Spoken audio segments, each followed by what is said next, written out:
Hello YouTube family, કેમ છો? I hope તમે બધા મજામાં હશો. જે આગળના વિડીયોમાં આપણે જોયું કે જનો નમૂનો છે એ કેવો છે તો કે અધૂરો છે, તો એને છે આજે છે આ વિડીયોમાં છે આપણે કમ્પ્લીટ કરીશું. જો તમે મારી ચેનલમાં નવા હોય તો ચેનલને છે લાઇક, શેર અને સબસ્ક્રાઈબ કરીને રાખજો, જેનાથી હું નવો વિડીયો મૂકું તો તમને છે તરત જોવા મળી જાય.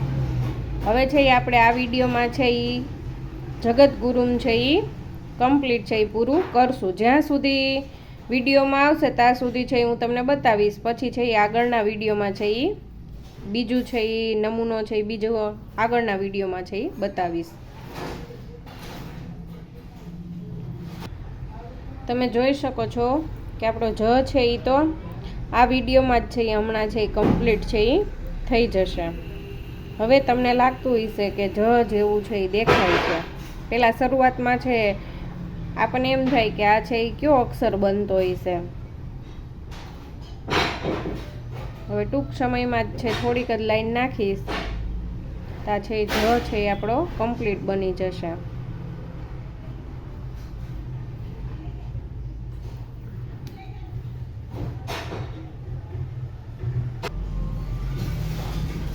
જોઈ શકો છો તમે કે હવે છે એ આપણો જ છે એ પૂરો થવા જઈ રહ્યો છે. કે આવીને આવી છે હું સેમ ટુ સેમ આ એક લાઈન નાખી એવી જ છે એ બીજી લાઈન નાખું એટલે છે આપણો જ છે એ કમ્પ્લીટ. પછી છે આપણે ગ લખવાની છે એ શરૂઆત કરશું.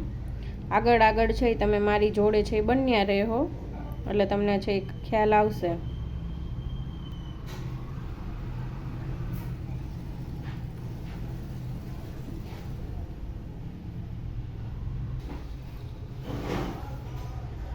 જોઈ શકો છો તમે કે સેમ ટુ સેમ જ છે એવી બીજી લાઈન આવી છે.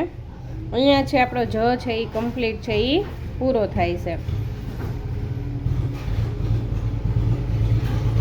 હવે છે એ હું તમને આગળ છે એ ગ કઈ રીતે બને છે તે છે બતાવું છું.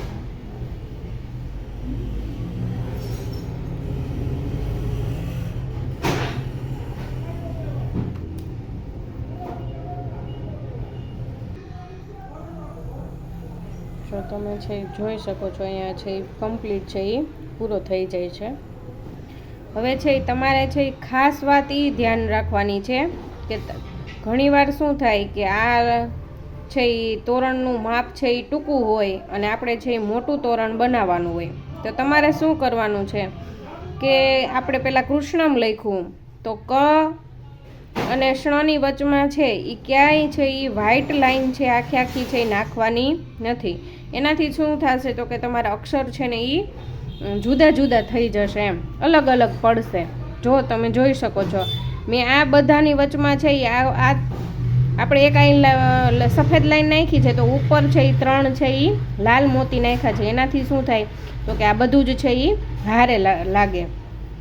પણ તમારે છે એ જો તમે આ વ લખ્યો છે અને અહીંયા છે આખી આખી લાઈન છે વ્હાઇટની નાખશો તો શું થશે તો કે આ વંદે છે એ કેવું થઈ જશે તો કે અલગ થઈ જશે.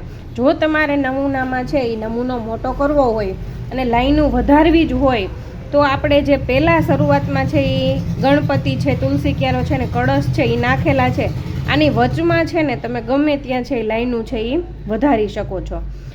તમે જોઈ શકો છો. અથવા તો છે અહીંયા મેં છે એક જ લાઈન નાખીને કૃષ્ણ વંદે છે એ શરૂ કરી દીધું છે.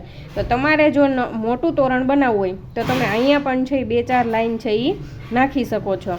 અને કૃષ્ણમ પૂરું થાય ત્યાં મેં 2 જ લાઈન નાખી છે તો ત્યાં પણ તમે છે એ વધારે લાઈન નાખી શકો છો. એવી જ રીતે છે વંદે પૂરું થાય ત્યારે પણ મેં 2 જ લાઈન નાખી છે તો તમે ત્યારે પણ છે એ વધારી શકો છો. ધ્યાન એ રાખવાનું છે કે કૃષ્ણમ શબ્દ ભેગો હોવો જોઈએ, વંદે શબ્દ ભેગો હોવો જોઈએ અને જગતગુરુમ છે ને એ શબ્દ છે એ બધો જ ભેગો હોવો જોઈએ. એને છે એ છૂટો પાડવાનો નથી. એમાં છે ક્યાંય વચમાં છે એ લાઈન નાખવાની નથી. વધારાની લાઈન છે તમે આખો છે એ શબ્દ પૂરો થાય પછી જ છે એ તમે નાખી શકો. અથવા તો છે મેં જો અહીંયા શરૂઆત કરી છે ને તોરણની ત્યારે પણ છે એ 5 લાઈન વધારે નાખી છે. તુલસી ક્યારાની શરૂઆત કરીને ત્યારે પણ છે એ 3 લાઈન વધારે નાખી છે. તુલસી ક્યારો પૂરો થયો ત્યારે પણ છે એ મેં 3 લાઈન છે એ વધારે નાખી છે. એવી રીતે છે એ તમે છે એ લાઈનું છે એ વધઘટ છે એ કરી શકો, જેનાથી છે એ તમારો નમૂનો પણ જળવાઈ રહે, તમારે જેવડું તોરણ જોતું છે એવડું પણ તમને મળી રહે અને છે એ બધું જ છે તમારી છે એ એડજસ્ટ થઈ જાય. આવી રીતનું છે એ તમે તોરણ કરશો તો તમારા તોરણનો છે એ દેખાવ પણ સરસ આવશે અને વ્યવસ્થિત પણ છે એ લાગશે ને તમારો નમૂનો છે એ પણ છે એ જળવાઈ રહેશે. તો આ વિડીયો છે એ હું અહીંયા જ પૂરો કરું છું અને આગળના વિડીયોમાં છે એ કઈ રીતે બને છે એનો છે એ હું તમને બતાવું છું. તો જો તમે મારી ચેનલમાં નવા હોય તો લાઇક, શેર અને સબસ્ક્રાઈબ કરીને રાખજો, જેનાથી છે હું આગળનો વિડીયો મૂકું તો તમને છે એ તરત જ જોવા મળી જાય.